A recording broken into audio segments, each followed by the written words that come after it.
Hey guys, Jerry here from HDA Modelworx, and before I even get going, please no comments about that over my shoulder. I can't seem to get rid of her. But anyway, today, that's not meant to be a negative. I don't mean get rid of her, but get her out of camera. Anyway, today I'm going to be going over the Millennium Falcon Cutaway model from AMT, and I'm going to be specifically taking a look at the cargo hold in the mechanical area that is underneath the part of the model that you can remove as the cutaway section, so you can see inside the ship.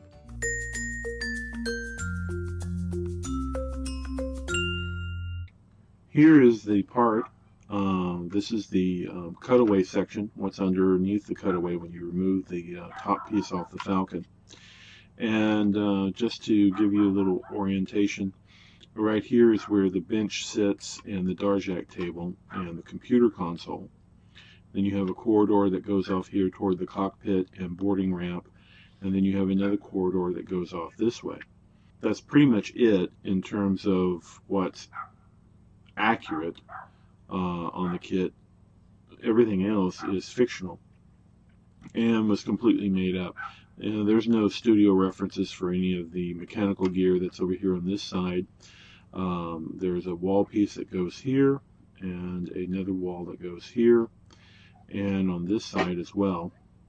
Gun turret is right here on top of this section, and in fact the computer console sits under part of the gun turret. That I'll probably be making a change to and be moving the computer console forward some so that I can actually put something inside the gun turret, at least the top gun turret anyway. Now this is the floor for the cargo hold. It has some grading detail on it. It's not accurate, the cargo hold hatches are not where they should be and that sort of stuff, but it's nicely detailed and I think it should weather up really well. What's really fun about this kit is all the little mechanical detail parts that may not be accurate or have any real reference, but they're really going to be a lot of fun to paint. And as I'm showing right here, you can see all these little mechanical pieces and stuff in here. They're really nicely detailed, and I'm going to be able to put a lot of really cool metallic finishes and things on these. Okay, on this project so far, let me just go over some of the paints I've used. I've used these acrylic paints I've got from Walmart and Hobby Lobby. You can get them at Michael's and other arts and craft stores.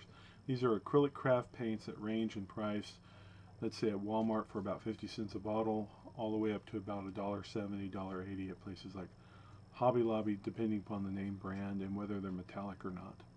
They all are basically formulated the same way. They're all water-based acrylics, and in my case, I've thinned them all with Future Floor Care, so that when you're brushing these on, you don't get brush strokes. It lays down really well and allows you to mix the paint to a thinness that you can get it in nice light coats if you want to.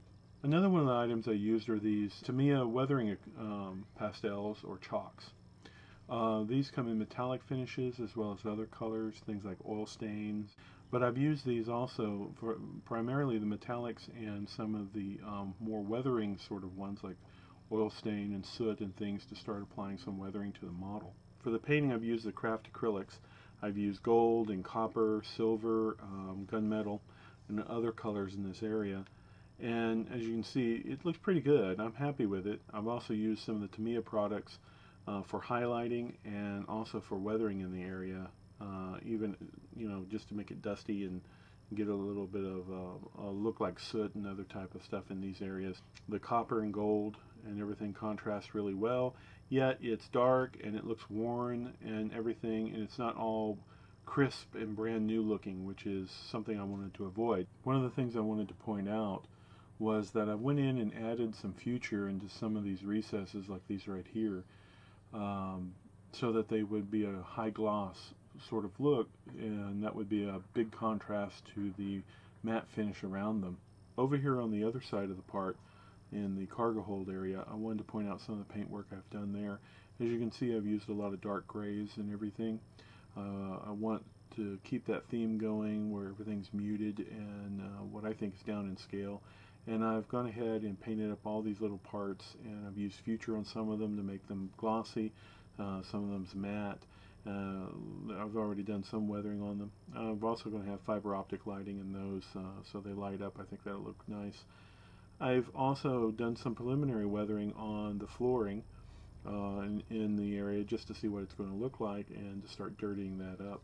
Well, I think it's turning out okay. I mean, I know I said it, I thought it was looking pretty good. I know there's a lot of modelers out there that could do 100 times better than I can with a subject like this. But overall, you know, I'm having fun. It's easy to work on, and it's a pretty cool kit, so I'm really enjoying it. The point is to have fun anyway. So as long as you're doing that, that's all that really matters. And I'm certainly having fun. This kit is a lot more enjoyable than I ever thought it would be, and I highly recommend it. Next time, I think what I'll be doing is showing on some of the scratch building and modifications I'll be doing in the cargo hold and maybe in some other areas. So thank you for watching, and happy modeling, everyone.